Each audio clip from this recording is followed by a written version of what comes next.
আম্মা, এ কেমন মেয়ে দেখেছো? কত ছোট! এই মেয়ের সাথে বিয়ে কিভাবে সম্ভব? ধ্রুবর কথা শুনে মনোয়ারার ভ্রু জোড়া কুঁচকে যায়।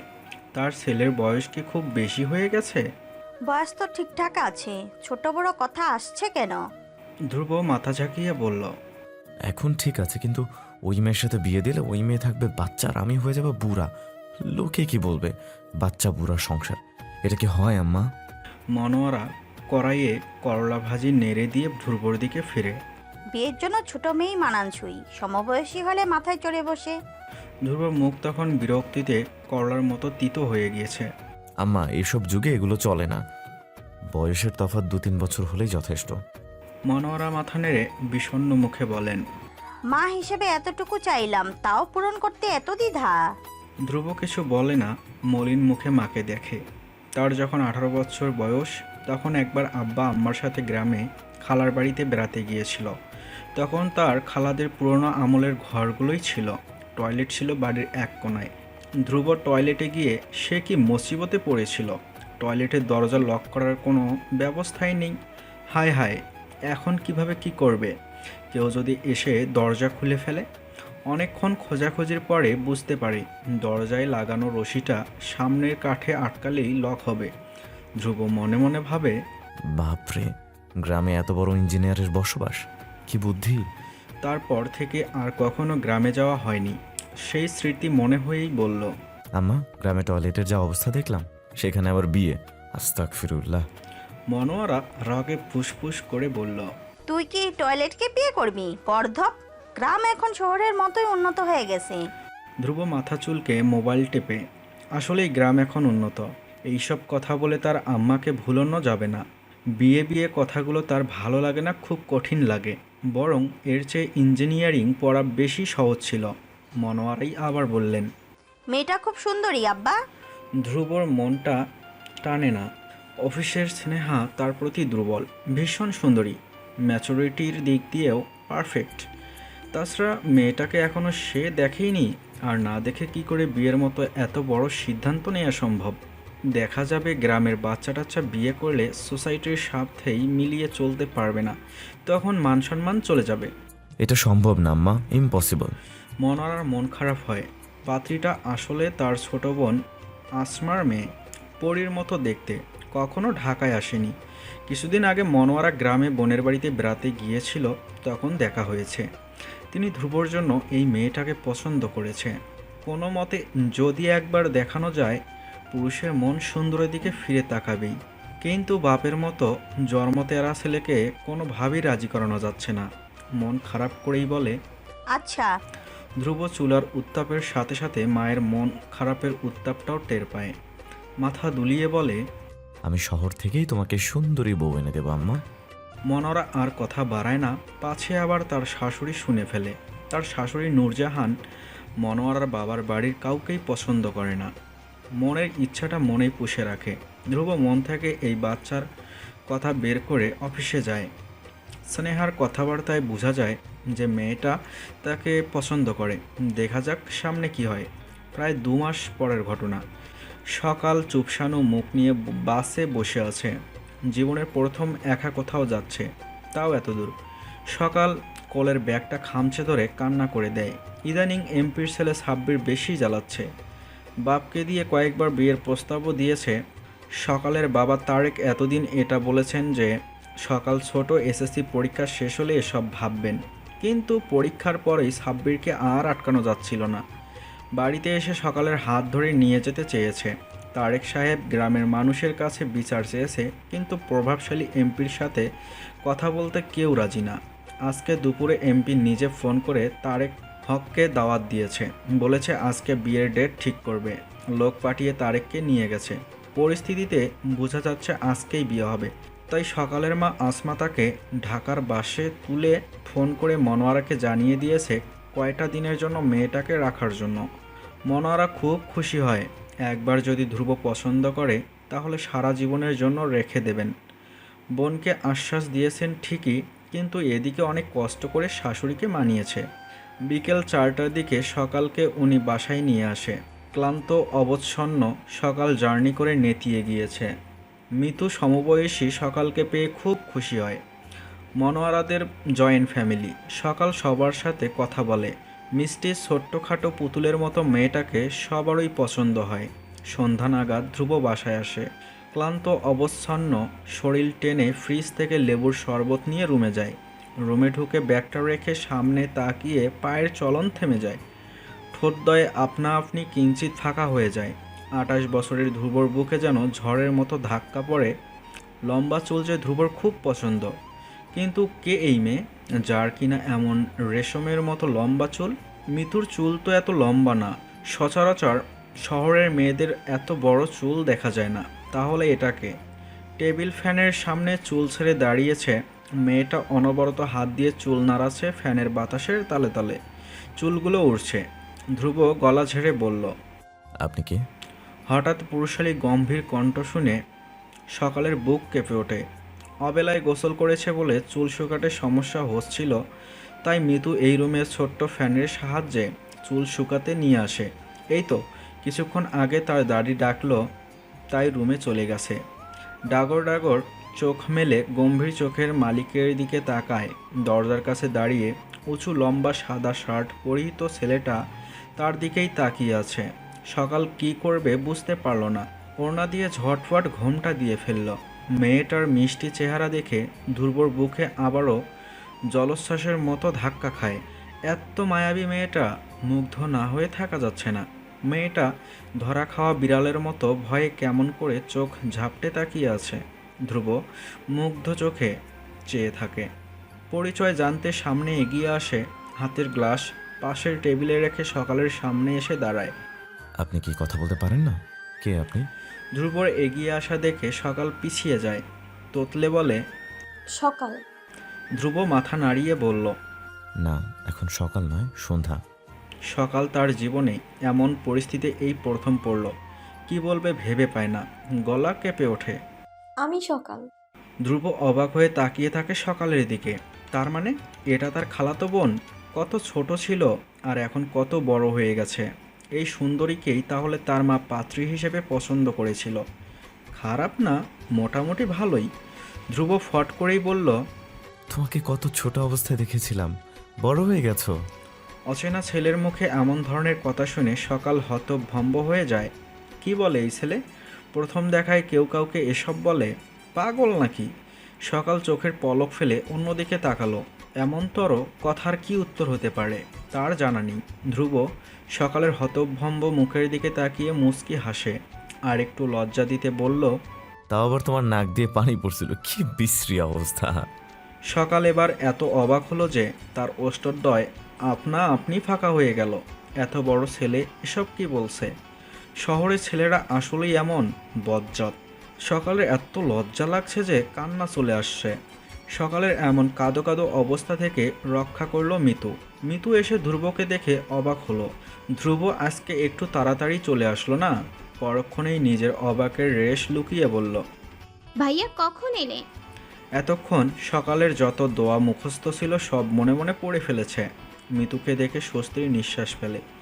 মৃত্যুর কথায় ধ্রুব নড়েচড়ে দাঁড়ায়। সকালের মুখের দিকে তাকিয়ে বলে, মাত্র এসেছি। ধ্রুব সকালের দিকে তাকিয়ে আছে বিধায় মৃত্যুর নিচ থেকেই বলল, ভাইয়া আমাদের আসমা খালা আছে না, মনে আছে তোমার? সকাল আসমা খালার মেয়ে। তারপর সকালের দিকে তাকিয়ে বলল, সকাল উনিই আমার ভাইয়া, ধ্রুব ভাইয়া। সকাল থমথমে মুখে সালাম দেয়। ধ্রুব, যার কথা তার মা বাবা আলাপ করত, সে। সকালের খুব লজ্জা লাগছে। মা বাবা শুনতে না চাইলেও তার কানে ঠিক বিয়ের কথাগুলো এসেছে, কিন্তু সে না জানার মতো নিশ্চুপ থেকেছে। এখন সেই না দেখা পাত্রই তার সামনে।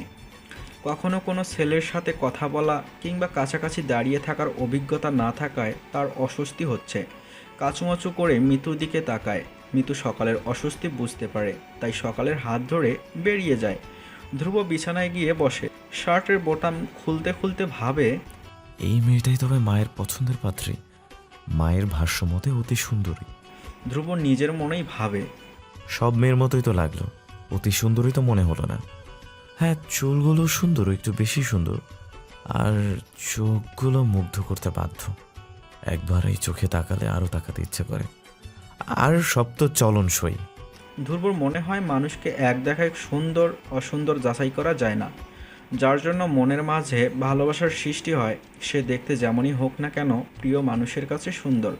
এই সৌন্দর্য সবাই দেখতে বা উপলব্ধি করতে পারে না, এই সৌন্দর্য কেবল প্রিয় মানুষরাই দেখে। ধ্রুব সাইপাশ ভাবতে ভাবতে গোসলে যায়। মনোয়ারা বেগম টেবিলে খাবার দিয়ে ধ্রুবকে ডাকছে। ধ্রুব টেবিলে এসে বসে। প্লেটে ভাত নিতে নিতে মায়ের দিকে তাকিয়ে দাঁত বের করে হাসে। মনোয়ারা এই ছেলে নিয়ে বেশ যন্ত্রণায় আছেন। গায়ে গতরে বয়সে বড় হলেও ওনাকে ঠিক বাচ্চার মতো জ্বালায়। এত বড় ছেলের আবদার কিনা বাচ্চাদের মতো ভাবা যায়। ধ্রুবর দাঁত বের করে হাসি দেখে উনি চোখ সরু করে বলল, এমনি দাঁত বের করে হাসছিস কেন? কি হয়েছে? ধ্রুব প্লেটে তরকারি নিয়ে বলল। হাসিটা সুন্দর না? মনোয়ারা নিজেও হেসে দেয়।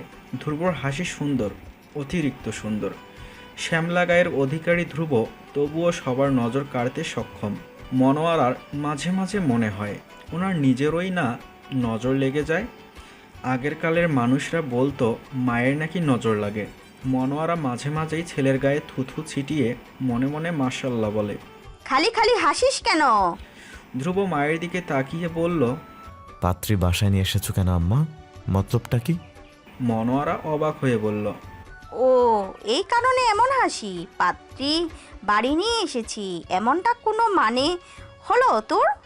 দেখলাম তো। আমার বোনের মেয়ে ফেলনা না যে পাত্রর বাড়িতে এসে দেখা দিতে হবে। ওর জন্য এমনি পাত্রের সিরিয়াল। ভালো কথা, সকালকে দেখেছিস কেমন? ধ্রুব ঠোঁট উল্টে বলল। কেমন আবার? মেয়ের মতো। ধ্রুবর কথায় মনোয়ারা রেগে যায়। ধ্রুব মাথায় থাপ্পড় দিয়ে বলল, আমি কি ছেলে বলেছি নাকি? সকাল তো মেয়ে, কিন্তু তোর কাছে কেমন লাগলো ওকে? ধ্রুব মায়ের মুখের দিকে তাকিয়ে বলল। সুন্দর। মনোয়ারা উৎসাহ নিয়ে বলল, বিয়ের করার মতো সুন্দর? ধ্রুব মুচকি হেসে বলল। বাচ্চা মেয়ে। মনোয়ারা সন্তুষ্ট হলেন না, দুদিকে মাথা নেড়ে বলল, স্কুল পেরিয়ে গেছে, কিছুদিন পরে কলেজে ভর্তি হবে। এই মেয়েকে তোর বাচ্চা মনে হয়? ধ্রুব ভাবলেশীন ভাবে বলল, তো সকালের বয়সের কত মেয়েই বাচ্চা আছে, তাহলে তোর সমস্যা কি? তা ঠিক, কিন্তু আম্মা মনের একটা ব্যাপার আছে না? বিয়ে হলে এমনিতে মনের ব্যাপার মিটমাট হয়ে যাবে। সকাল কত সুন্দরী। তারপর মনোয়ারা সকালের এখানে আসার কারণ ব্যাখ্যা করেন। ধ্রুব খাবার খেতে খেতে শোনে। মনোয়ারা কথা শেষ করার পর বলল, ভালো হয়েছে মেয়েটা এখানে এসেছে। এসব বিয়ে টিয়ের কথা বন্ধ করে ওর যত্ন নাও। মেয়ে মানুষ, এসব শুনলে খারাপ না? লজ্জা পাবে। মনোয়ারা বুঝলেন এই ছেলের ঘাড়ের রগ সোজা হওয়ার না। আর কিছু না বলে আস্তে করে উঠে রান্নাঘরের দিকে চলে গেলেন। ধ্রুব মায়ের যাওয়ার দিকে তাকিয়ে থেকে আবার খাবার খাওয়ায় মনোযোগ দেয়। খাবার শেষ করে রুমে গিয়ে বিছানায় শুয়ে চোখ বন্ধ করার সাথে সাথেই আশ্চর্যজনকভাবে একবার দেখা সকালের মুখটা স্পষ্ট তার চোখে ভেসে ওঠে। ধ্রুব ফট করে চোখ খুলে ফেলে। কি আশ্চর্য, এই মেয়ে চোখে ভাসে কেন? এক দেখায় এত এগিয়ে যাচ্ছে। ধ্রুব নিজেকে ঝাপটে ঘুম পাড়াতে চায়, কিন্তু তার আরেকটা ভয়ঙ্কর ইচ্ছা জেগেছে। সেটা হচ্ছে এখন আবার সকালকে দেখতে ইচ্ছে করছে। লজ্জা লজ্জা কথা বলে সকালের লাজুকতার মতো মুখটা দেখতে ইচ্ছে করছে। আচ্ছা, মেয়েটাকে আমার পাত্রী হিসেবে দেখা হয়েছিল বলে কি এসব উল্টাপাল্টা হচ্ছে? আচ্ছা হোক, তাতে কি? ধ্রুব মনকে আটকে রাখতে জানে। আজম মির্জার দুই ছেলে, সারোয়ার মির্জা, আনোয়ার মির্জা, দুই ছেলেকেই ঢাকায় ব্যবসা বাণিজ্যের পথ হাঁটিয়ে নিজে পরপরে পা রেখেছেন। আজম মির্জা মারা যাওয়ার পর সবাই ভেবেছিল পরিবারে বুঝি ভাঙ্গন লাগবে, কিন্তু সবাইকে আশ্চর্য করে দিয়ে স্বামীর ছাড়া দড়ি নূরজাহান আঁকড়ে ধরেছেন।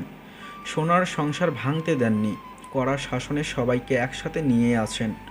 বড় ছেলে আনোয়ারের এক ছেলে, ছোট ছেলে সারোয়ারের এক ছেলে এক মেয়ে। ব্যাস সুখী সংসার। নূরজাহান বেঁচে থাকতে আলাদা হওয়ার কথা কেউ ভাবতেও পারে না। প্রতিদিন সকালে নূরজাহান দুধ চায়ে মুড়ি নরম করে খায়, আজকেও খাচ্ছে। আর চোখে বারবার মিতুর পাশে বসা মেয়েটাকে দেখছে। মিতু তার দাদির চোখের চাহনি লক্ষ্য করে সকালকে নিয়ে উঠে যায়।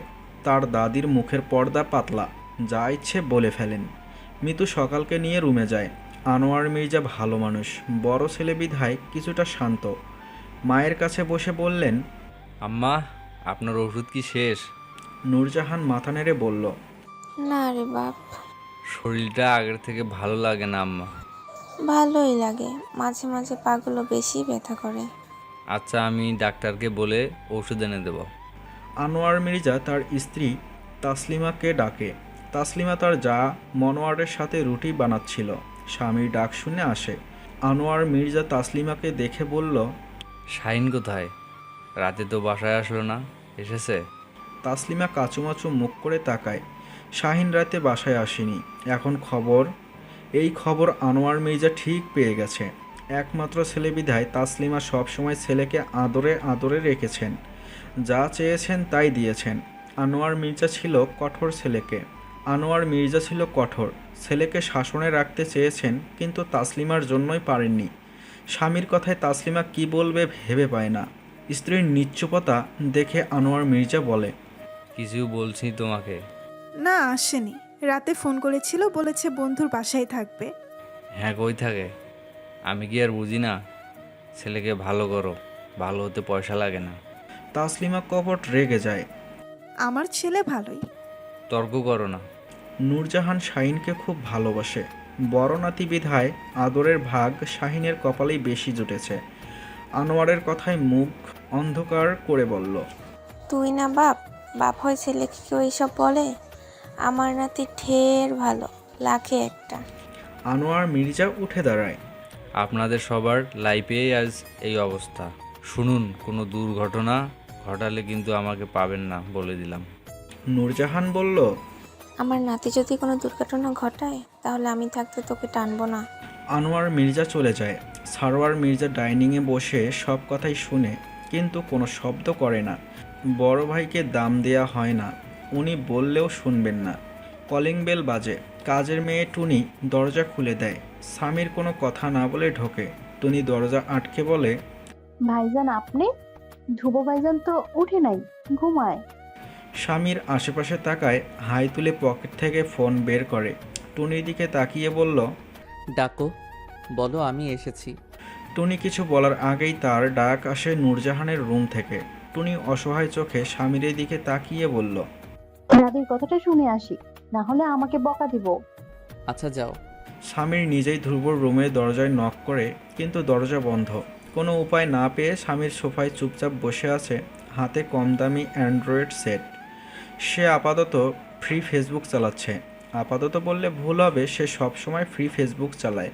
এমবি কিনে ফেসবুক চালানো তার কাছে বিলাসিতা ছাড়া আর কিছুই না। সে মাথা উপরে তুলে আবার আশেপাশে তাকায়, তখনই একটা দরজার পর্দা নাড়িয়ে সেখান থেকে একজোড়া পা সরে যায়। স্বামীর মুচকি হাসে, তারপর মাথা নিচু করে মোবাইলের মাঝে চোখ রাখে। মনোয়ারা রান্নাঘর থেকে হাত মুছতে মুছতে বের হয়। স্বামীরের কাছে যেতে যেতে বলল, স্বামীর বাবা কখন এসেছো? মনোয়ারাকে দেখে স্বামীর মিষ্টি করে হাসে। 5 মিনিট, আন্টি ধ্রুবকে ডেকে দিন, একটু দরকারি কাজ ছিল। মনোয়ারা ধ্রুবর দরজার দিকে তাকিয়ে বলল, তুমি ধ্রুবর রুমে যাও। দরজা বন্ধ। মনোয়ারা কয়েকবার ডাকে। ধ্রুব ভেতর থেকে আচ্ছি বলে। মনোয়ারা রান্নাঘরে চলে যায়। রান্নাঘর থেকেই মিতুকে ডাকে। মিতু যেন এই ডাকের অপেক্ষায় করছিল। ডাকার সাথে সাথে রান্নাঘরে যায়। নাস্তা আর চা স্বামীরকে দিয়ে আসতে বলে। মিতু খাবার ট্রে নিয়ে টি টেবিলে রাখে। স্বামীর মোবাইল থেকে চোখ সরিয়ে খাবারের দিকে তাকায়। খাবার দেখেই কিনা খিদা বেড়ে গেছে। হঠাৎ উপলব্ধি করে একজোড়া তৃষ্ণার্ত চোখ তার দিকেই তাকিয়ে আছে। স্বামীর সরাসরি মিতুর দিকে তাকায়। মিতু অপ্রস্তুত হয়, চোখ ঘুরিয়ে এদিক ওদিক তাকায়। স্বামীর বলল, কিছু বলবে মিতু? মিথু মাথা নাড়ে। চলে যেতে যেতে ফিরে তাকায়। কলেজ পেরিয়ে ভার্সিটিতে যাবে, তারপরেও তীব্র অনুভূতির খেলা স্বামীরের জন্য। স্বামীরকে দেখলেই বুকের ভেতরে সুখে ছেয়ে যায়। অজানা শিহরণে মন পুলকিত হয়। সারাক্ষণ স্বামীরের দিকে তাকিয়ে থাকতে ইচ্ছে করে। আচ্ছা, স্বামীরকে দেখলে মিতুর এমন পাগল পাগল লাগে কেন? কেন সবটা উজাড় করে স্বামীরের পায়ের নিচে ঢেলে দিতে ইচ্ছে করে? মিতুর কি কোনো অসুখ করেছে? স্বামীর কি এই অসুখটা বুঝতে পারছে না? মিতু যে খুব শীঘ্রই মারা যাবে তা কি স্বামীর বুঝে না, নাকি বুঝতে চায় না? মিতুর বুকের কাঁপন কি স্বামীর ছুঁয়ে যায় না? যায় না বোধ হয়। গেলে তো স্বামীর বুঝতো। তন্ন তন্ন করে মিতুর ঔষধ খুঁজে মিতুর অসুখ সারাতে চাইতো, কিন্তু স্বামীর তো ফিরেও তাকায় না। মিতু আরেকবার মাথা ঘুরিয়ে স্বামীর ফর্সা মুখটার দিকে তাকালো, তারপর রুমে ঢুকে যায়। স্বামীর রুটি চিবুতে চিবুতে সবটাই পর্যবেক্ষণ করে। কিশোরীর হৃদয়ের পবিত্র ভালোবাসার বাতাস তাকে খুব করে ছুঁয়ে যায়। ভাষা ভাষা চোখের চাহনিতে না বলা কথা স্বামীর বেশ বুঝতে পারে, কিন্তু স্বামীর অসহায়। সমাজ তার হাত পা বেঁধে রেখেছে। ধ্রুব রুম থেকে বেরিয়ে আসে, স্বামীর পিঠে কিল বসিয়ে বলে, শালা, আসছো একটা ফোন করতে পারো না? হ্যাঁ, নতুন জামাইয়ের মতো বসে আছো। স্বামীর পিঠে হাত দিয়ে বলল। মোবাইলে ব্যালেন্স নাই রে ভাই। ধ্রুব কোনো কথা না বলে স্বামীর পাশে বসে। স্বামীর চায়ে চুমুক দিয়ে বলল, তোর মা যা খাওয়াইছে তুই মাইরা হজম কইরা দিছস। ভালো করেছি। আর ধ্রুব কিছুক্ষণ কথা বলে। তখনই মিতু আর সকাল চঞ্চল পায়ে বেরিয়ে আসে। সকালকে দেখে ধ্রুব নড়ে চড়ে বসে। স্বামীরকে ইশারা করে সকালকে দেখায়। দুজনে রান্নাঘরে চলে যাবার পরে স্বামীর বলল, কাহিনী কি মামা? এই পাখিকে? এর কথাই আম্মা বলেছিল, আমার পছন্দের পাত্রী। ভালোই তো, রাজি হলি না কেন? মাত্র এইচএসসি পরীক্ষা দিছে, ছোট না। বালের ছোট, গিয়া দেখো মাইয়া বহুত পাকনা। দরকার নাই। পরে আবার আটকাই যাইও না। No chance. স্বামীর হাসে, তারপর উঠে চলে যায়। স্বামীর চলে যাবার পরে ধ্রুব ডাইনিংয়ে গিয়ে নাস্তা করতে বসে। মিতু আর সকাল নাস্তা করছে। ধ্রুব যাওয়াতে সকাল চুপসে যায়। এতক্ষণ হেসে হেসে কথা বলা মেয়েটা মুহূর্তেই কুঁকড়ে যায়। মিতু সকালের অস্বস্তি বুঝতে পেরে মুচকি হাসে। মেয়েটা লজ্জা পাচ্ছে। এত ছোট মেয়ের সামনে এত বড় ছেলে আসলে তো লজ্জা পাবেই। আর এই পিচ্চির সাথে কিনা তার মা এই দামড়া ছেলেটাকে বিয়ে দিতে চেয়েছিল, ভাবা যায়। ধ্রুব না চাইতেও তার চোখ বারবার সকালের মুখের ওপর চলে যাচ্ছে। সকালের রুটি চিবানোটা খুব সুন্দর লাগছে। লজ্জায় কাপা চোখের পাতা আরও ভালো লাগছে। ধ্রুব হঠাৎ বুঝতে পারল সকালের কাছে এসে তার খুব ভালো লাগছে। সকালকে দেখতে ভালো লাগছে। ধ্রুব নিজের কাজে নিজেই অবাক হয়। মাত্র একদিনেই তার মনের ওপর এত অনিয়ন্ত্রণহীনতা কেন? তাও এই পিচ্ছি মেয়েটার ওপরে। সকাল যে তার উপস্থিতিতে লজ্জা পাচ্ছে এটা সকালের মুখে স্পষ্ট ফুটে আছে। ধ্রুব জিভ দিয়ে ঠোঁট ভিজায়। মিথু উঠে রান্নাঘরে যায়। তখনই সকাল চোখ তুলে ধ্রুবর দিকে তাকায়। তার চোখের সাথে ধ্রুবর চোখ মিলে গেলে সকাল অপ্রস্তুত হলেও ধ্রুব অপ্রস্তুত হয় না। মুচকি হেসে বলল, সকাল, তুমি কি আমাকে লজ্জা পাচ্ছ? সকাল মনে মনে ধ্রুবকে বকে দেয়। লজ্জা পাচ্ছে বুঝতে পেরে এই ছেলে আরও লজ্জা দিতে চাইছে। সকাল মাথা নেড়ে বলল, না। ধ্রুব হেসে বলল, তাহলে আমার দিকে তাকাও। না। এত লজ্জা পাও কেন? বাবুদের এত লজ্জা পেতে নেই। সকাল ধ্রুবর চোখের দিকে তাকিয়ে বলল, কে বাবু? তুমি। সকাল থম মেরে ধ্রুব দিকে তাকিয়ে থাকে, মুখে কিছু বলে না। চেয়ার ছেড়ে উঠে মিতুর রুমের দিকে চলে যায়। ধ্রুব সকালে যাওয়ার পানে তাকিয়ে থাকে। চোখগুলো এত সুন্দর কেন? সকাল কি খাটো? হ্যাঁ, মানুষটা একটু ছোটোখাটো। ধ্রুব মনে মনে নিজের পাশে সকালকে দাঁড় করিয়ে দেখে কেমন লাগবে। তারপর মুচকি হেসে মাথা চুলকে নাস্তায় মনোযোগ দেয়। দুপুরে কেউ কলিং বেল দেয়। মিতু কলেজে চলে গিয়েছে বিধায় সকাল ড্রয়িং রুমে বসেছিল। কলিং বেলের শব্দ শুনে দরজা খুলে দেয়। শাহিন সকালকে দেখেই থমকে যায়। সকালের দিকে তাকিয়ে কথা বলার শক্তি হারিয়ে ফেলে। সকাল শাহিনকে চিনে না। শাহিন যে এই বাসারই ছেলে এটাও জানে না। তাই সে আস্তে করে বলল, কাকে যাচ্ছেন? শাহিন এই কথার উত্তর না দিয়ে বলল, তুমি কে? আমি সকাল। সকাল নাকি অ্যাটম বোম? আগুনের হালকা বেরোচ্ছে। ও মাই গড! ওনার কথায় সকাল হতভম্ব হয়ে তাকিয়ে থাকে। বলে কি এই ছেলে পাগল নাকি? সকাল অবাক হয়ে শাহিনের দিকে তাকিয়ে থাকে। ফর্সা দেখতে স্বাস্থ্যবান লোকটা কেমন করে তাকিয়ে আছে। ওনার চোখের চাহনি সকালের পছন্দ হয় না। চোখের চাহনি ভালো নাকি খারাপ এটা মেয়েরা বেশ বুঝতে পারে। শাহিন সকালের দিকে তাকিয়ে বলল, এই বাসার সাথে কি সম্পর্ক সুন্দরী? সকাল কিছু বলার আগে মনোয়ারা ছুটে আসে। এতক্ষণ সকালের সাথে বসেই গল্প করছিল। একটু রুমে গিয়েছে, তখনই শাহিনের গলার স্বর শুনেছে। আস্তে আস্তেই দেখেন সকালকে কিছু বলছে। শাহিনের কথা চলাফেরা ভালো না বিধায় সকালকে শাহিনের থেকে দূরে থাকতে বলতো।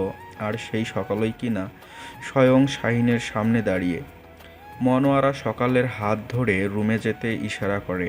সকাল চলে গেলে তিনি শাহিনকে বলল, ভেতরে আসছো না কেন? শাহিন সকালের যাওয়ার পানে তাকিয়ে আছে। আহা, মেয়েটার শরীর তো না, যেন পুতুল। চাচির কথা শুনে বলে, এটা কে চাচি? আমার বোনের মেয়ে, বেড়াতে এসেছে, কিছুদিন থাকবে এখানে। শাহিনের মনে ফুল ফুটে।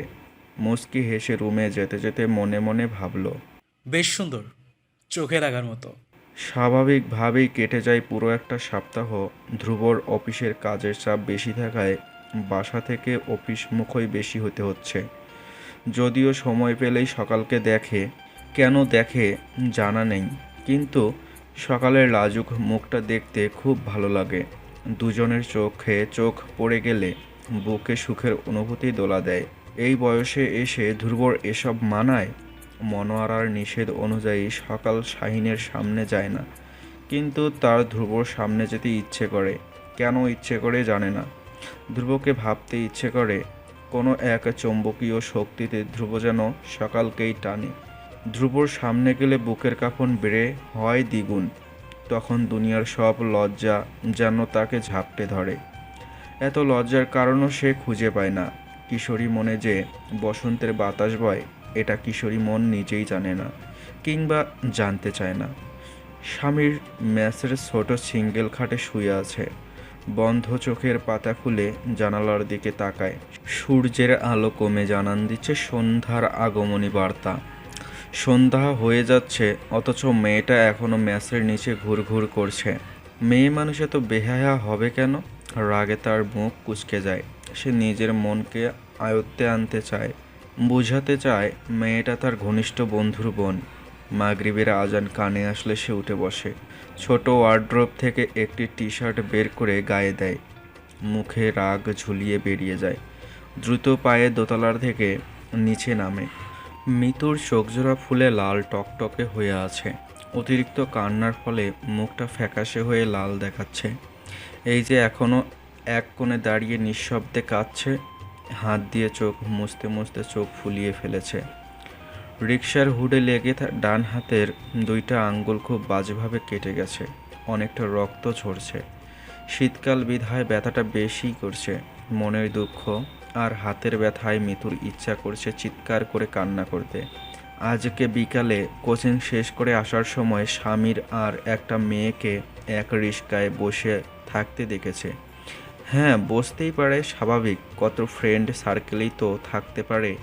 কিন্তু দুজনে শুধু বসেই ছিল না, মেয়েটা স্বামীরের গায়ে ঢলে পড়ে হাসছিল। সেই হাসির সামিল স্বামীর নিজেও হচ্ছিল।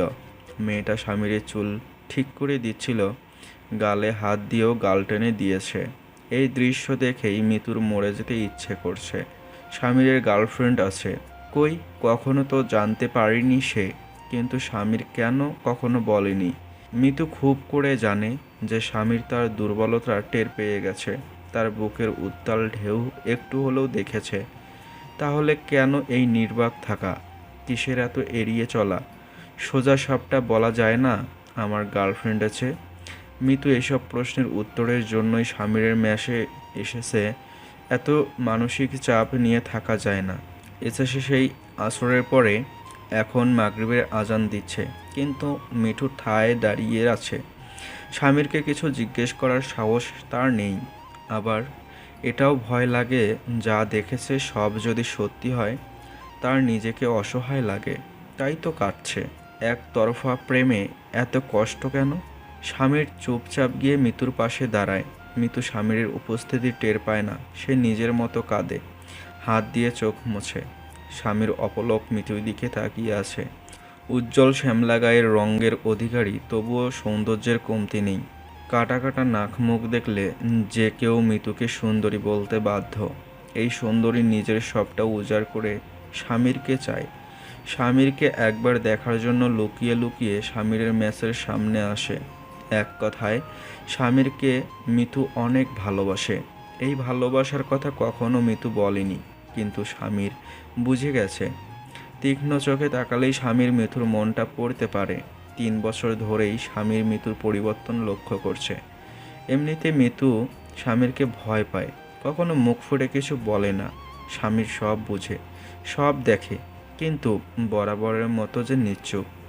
সে গলা খাকারি দিয়ে নিজের উপস্থিতির জানান দেয়। মিতু স্বামীরকে দেখে চোখ মুছে নড়ে চড়ে দাঁড়ায়। স্বামীর রাগ দেখাবে বললেও মিতুর কান্না দেখে আর রাগ দেখাতে পারে না, গম্ভীর গলায় বলল, এখানে দাঁড়িয়ে আছো কেন মিতু? এদিকে কোনো কাজ আছে?